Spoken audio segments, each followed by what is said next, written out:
ንገሪ እስኪ እንዴት ባለው አንዳገኝ እንዴት ነሽ? ሰላም ነው? ወዴት ነው?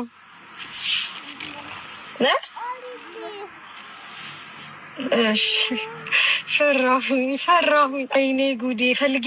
አረ ምንድን ነው የሚመስላት? እኔ አሁን የሆነ ነገር ፈልጊ እንዳይመስላት። ባትሆንስ ብዬ እኮ ነው። ወይኔ ጉዴ ፈላ። ወይኔ ሌላ ነገር ፈልጊ እንደ አረ ወይኔ ጉዴ። አንዳለች ነይ አንዴ። ፈራችኝ። ቪዲዮ ሲያዩ አይሆንም ብዙ ጊዜ። እንዴት ነሽ? ሰላም ነው አለው። ላናግርሽ ፈልጌ ነበር ወደ ቤት ብዬ ምናምን እና ፍቃደኛ ከሆንሽ ታሪክሽን ብሰማ ደስ ይለኛል። እኔ ለምቀረጽም በምላቃለሁ እና እኮ ካሜራ ወደ እኔ ነው። ወላሂ ታሪክሽን መስማት ብቻ ፈልጌ ነው። እኔ እሰጥሻለሁ፣ ከዛ ትገቢያለሽ ወደ ቤት። እስኪ ንገሪ እስኪ እንዴት ነው? እንኳን ረጅም ታሪክ አለው፣ ግን 2 ልጆች አሉኝ። ልጅ አለሽ? እውነት?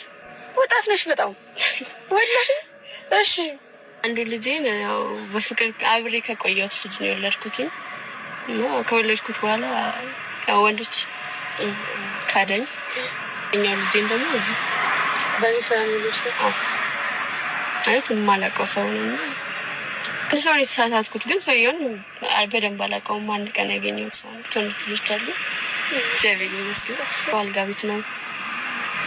ስትወጪ አሁን ማነው የሚጠብቅሽ? ልጆች ይተኛሉ? እውነት? ትልቁ ልጅ 5 ዓመቱ ነው። ትንሹ ደግሞ 3 ምናምን ይተኛሉ። በቃ ብቻቸውን?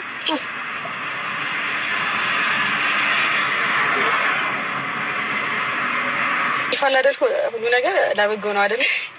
እዚህ አይቀጥልም ብዬ ቅርብ ነው ቤትሽ? እዚህ ነው? እውነት? እስኪ ገቢና እቅፍ አድርጊያቸው እሺ። መልካም እድል ነው። በርቺልኝ እህቴ። ፈጣሪ ይቅናሽ፣ ያሳካልሽ። አሜን እህቴ። አሜን። እሺ